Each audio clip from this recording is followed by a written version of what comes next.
ఆంధ్రప్రదేశ్ రాష్ట్ర రాజకీయాల్లో అయితే కీలక మార్పులు చోటు చేసుకుంటూ ఉన్నాయి. 2024 సార్వత్రిక ఎన్నికల్లో గెలుపే లక్ష్యంగా రాజకీయ పార్టీలన్నీ కూడా ముందుకు వెళ్తూ ఉన్నాయి. ఇందులో భాగంగానే ముఖ్యంగా వైసీపీ అధిష్టానం అయితే కీలక మార్పులు అనేవి పార్టీలో అలాగే నియోజకవర్గ ఇన్ఛార్జీల విషయంలో కూడా చేస్తూ ఉంది.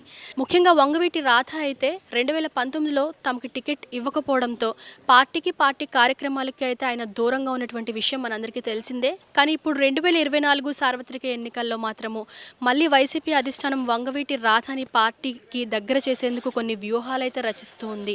ముఖ్యంగా విజయవాడ సెంట్రల్ టికెట్ అయితే రాధాకి ఇచ్చేటువంటి యోచనలో వైసీపీ అధిష్టానం ఉంది. అందుకు అనుగుణంగానే పావుల్ని కదుపుతోంది అనేటువంటి సమాచారం అయితే మనకి తెలుస్తుంది. అయితే ఏం జరగబోతుంది 2024 ఎలక్షన్స్లో? నిజంగానే వైసీపీ అధిష్టానము పార్టీ టికెట్ అనేది కన్ఫర్మ్ చేస్తుందా రాధాకి? మళ్ళీ రాధాని పార్టీకి అతి చేరువ చేస్తుందా అనేటువంటి విషయం అయితే మనం వేచి చూడాలి. కెమెరామెన్ నరేష్తో మౌనిక, G9 న్యూస్, తాడేపల్లి.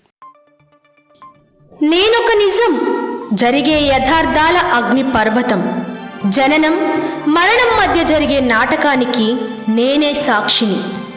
సగటు మానవుని గొంతుక నేను. మీ అందరి కోసం ప్రతి గడియ పనిచేస్తూ గళం వినిపించే G9 న్యూస్.